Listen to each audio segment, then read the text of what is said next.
యోసేపు శ్రమల పాలై తరువాత ఫరో ఎదుటికి తీసుకొని పోబడతాడు. ఫరో దగ్గర చాలామంది చదవర్లు ఉన్నారు, మంచి మేధావులు ఉన్నారు, తెలివిగల వాళ్ళు ఉన్నారు, విద్యావేత్త ఉన్నారు. మరి రాజు ఫరో అగ్రరాజ్యం, అలాంటి రాజు దగ్గర తక్కువ వాళ్ళు ఉంటారా? నాయన అన్ని విషయాల్లో మంచి సబ్జెక్ట్ ఉన్న వాళ్ళు ఉంటారు. అలాంటి మేధావుల మధ్యలోకి పోయాడు ఈ అబ్బాయి. అనుభవం ఏంటయ్యా అంటే గొర్రెలు కాసుకోవటం. అనుభవం వాళ్ళు అయ్యే చేసింది గొర్రెల కాపరే, వాళ్ళు అన్నలు చేసేది గొర్రెల కాపరేత్వం. ఈ అబ్బాయి రేపు పెద్ద అయిన తర్వాత ఈ అబ్బాయి చేసేది కూడా గొర్రెలు కాసుకోవటం. ఏం లేదు, కానీ చేసేదైతే గొర్రెల కాపరి పనే. కానీ భూమి ఆకాశములకు సృష్టికర్త అయిన వాడిని ఎరిగినవాడు ఈ అబ్బాయి. అది ఇది స్పెషల్ ఇక్కడ. ఎవరిని ఎరిగినవాడు? భూమి ఆకాశాల సృష్టికర్త ఎవరైతే ఉన్నాడో ఆయనను ఎరిగినవాడు, ఆయనతో నడుస్తున్నవాడు, ఆయనను సమీపంగా తెలుసుకున్నవాడు.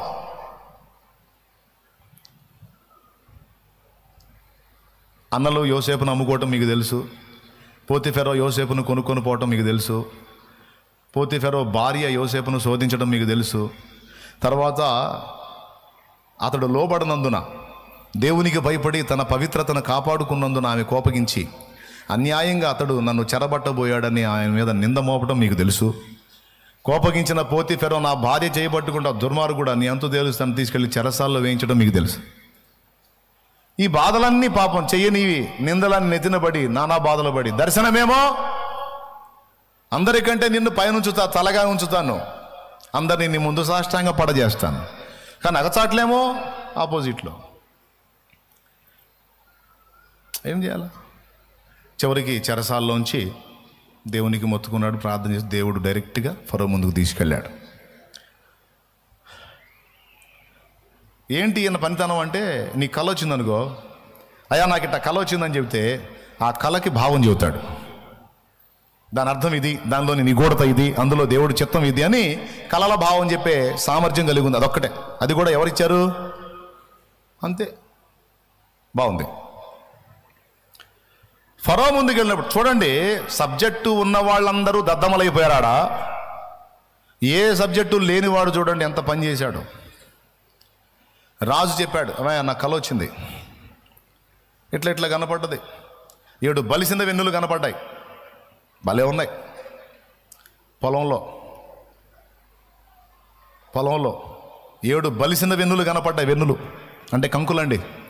వెన్నులు అంటే ఎన్నుపోసలు అనుకునేరు, అట్టనుకునే వాళ్ళు కూడా ఉన్నారు, అందుకని చెబుతున్నాను. కంకులు చూస్తా ఉన్నాను. వాటి వెంట పీల వెన్నులు కొని లేచినాయి. అదే చెట్టుకి లేచి ఈ బలిసిన వెన్నుల్ని మింగేశాయి. ఏందో నాకు అర్థం కాల. ఏటి ఒడ్డు నాకు కనపడుతుంది, ఏటిలో నుంచి 7 బలిసిన ఎడ్లు బయటకు వచ్చాయి, బలిసిన ఆవులు.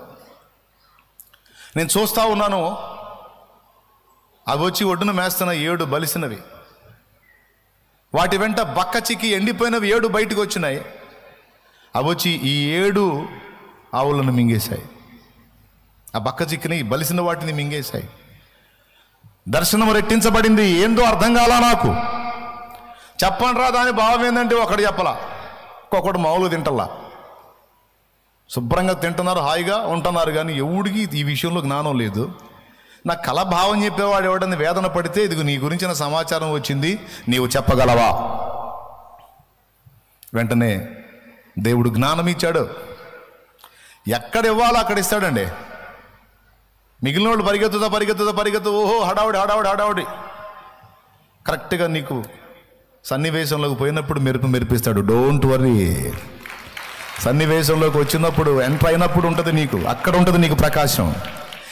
ఏ ఘడియలో ఎలా నీకు సపోర్ట్ చేయాలో నా తండ్రికి తెలుసు. Don't worry. ఏ పరిస్థితులు అయినా సరే. అర్థమవుతుందా? క్లియర్గా. Thank you. అర్థం కాకపోయినా చేయగలిగింది ఏంటి? రాజా, దేవుడు మీకు చూపించిన దర్శనం వాస్తవం, తథ్యం, తప్పకుండా జరగబోతుంది త్వరలోనే. మొదట మీకు కనిపించిన 7 బలిసిన ఆవులు రాబోతున్న 7 సమృద్ధిగా పంట పండే సంవత్సరాలు.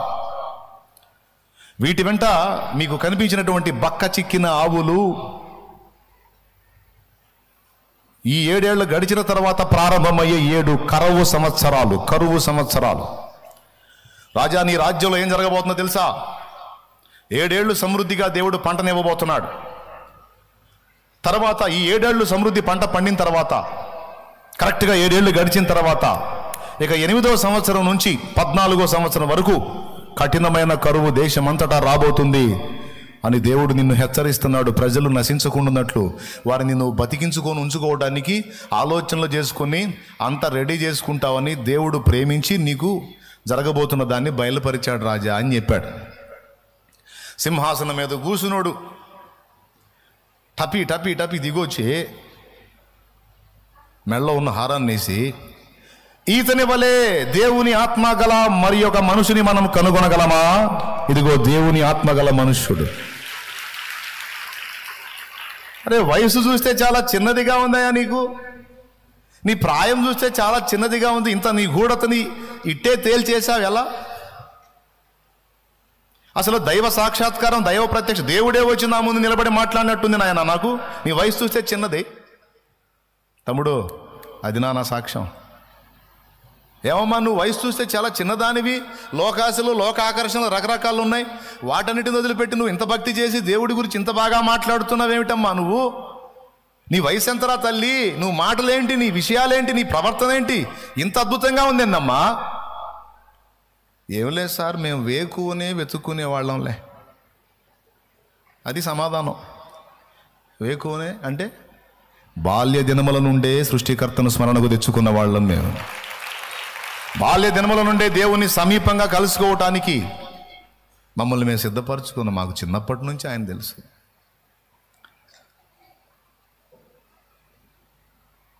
యోసేపు ఎట్లా సాధ్యం సార్? నాకెట్లా సాధ్యం అనే తర్వాత నాకు జీవం గల దేవుడు ఉన్నాడులే, కానీ ఇప్పుడు ముందు ఆ 7 ఏళ్ల పంట సమృద్ధిగా పండబోతుంది. ఏం చేస్తావు? ఏం చేయాలి? ఏం చేస్తావో నువ్వే చేస్తావు. నేనా? బానిసను సార్ నేను. ఎవడు చెప్పాడు బానిసని? ఎవడరా ఇతను బానిస? లేదు మహారాజా. మరెవరో? తమరే సెలవియండి. ఈ సంస్థానం అంతటి మీదికి అధిపతి.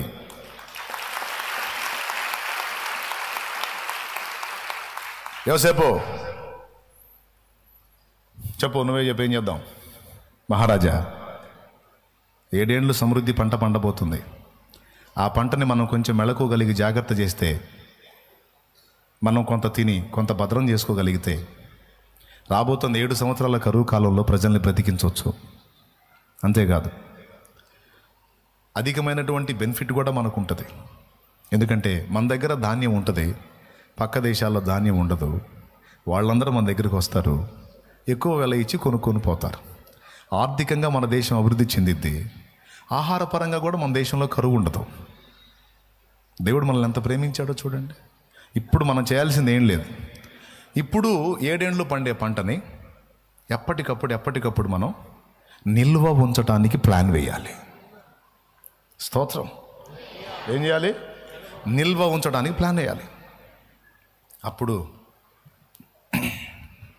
సరే మహారాజా, ప్లాన్ ఎవరు వేయాలి తెలుసా? నువ్వే వేయాలి. మహారాజా నేనా? ఏమయ్యా, అసలు ఏం జరగబోతుందో చెప్పినోడివి నువ్వు. నీకు అది దేవుడు బయలుపరిచినప్పుడు దాన్ని ఎలా భద్రం చేయాలో కూడా ఆ జ్ఞానం నీకే దేవుడు ఇస్తాడు. వీళ్ళు ఉన్నారు చూడు, ఒక్కొక్కడో కాటా వేస్తే 100 కిలోలు తగ్గడో. స్తోత్రం. హల్లెలూయా. బిడ్డలారా చూడు, నా దేవుడి కార్యాలు చూడు. అంతమంది మేధావులు వెధవలైపోయారు చూడు. ఒక బాలుడు, ఒక యవ్వనస్తుడు దెబ్బకి. బాల్య దినముల యందే సృష్టికర్తను కలుసుకున్న యవ్వనస్తుడు అతడు. వేకువనే దేవుని వెతికి ఆయన్ని హత్తుకున్నవాడు అతడు. దేవుడే నా ప్రపంచం, దేవుడే నా లోకం, ఆయన సంతోషమే నా సంతోషం, ఆయన నయమైనా చేయలే. భూమి మీద బతకడానికి కావలసినటువంటి జ్ఞానం నా తండ్రి ఇస్తాడు, నాకు ఆయన చాలు. పుట్టించిన నన్ను ఎలా బతికించాలో తెలుసు, ఎలా హెచ్చించాలో తెలుసు, ఏ స్థితిలో నన్ను ఉంచాలో తెలుసు. నాకు అన్నిటికంటే ఆయన ముఖ్యం అని దేవుణ్ణి బాల్య దినముల యందే వేకువనే వెతికినోళ్ళు బిడ్డలారా. తమ్ముడా, ఇప్పటిదాకా వైఫల్యాల్లో ప్రయాణం చేసావా చెల్లి? తమ్ముడు, తేడాపడ్డావా? Don't worry. ఇదిగో నీ లైఫ్ ఇంకా అస్తమయం కాల, వేకువలోనే ఉన్నావు. ఇప్పుడు కలుసుకో దేవుణ్ణి. ఇక నుంచి కలుసుకో. ఆయన నువ్వు ఆయన. మన బంధము అనుబంధము. ఆగో నా పాట మీ పాట. ఎంతమంది పాడాలనుకుంటారు ఈ పాట? ఇదేంది? ఇక నుంచి మీరు అలా ఫిక్స్ అయిపోయారా? లేకపోతే నేను చెప్తున్నానా నీ కాసేపు? నేనైతే అండి, నాకు నిజంగా నా లైఫ్ అద్భుతం, దేవుని కృప, ధన్యుణ్ణి. ఎందుకు తెలుసా? నాకు కూడా వేకువలోనే దొరికాడు ఆయన.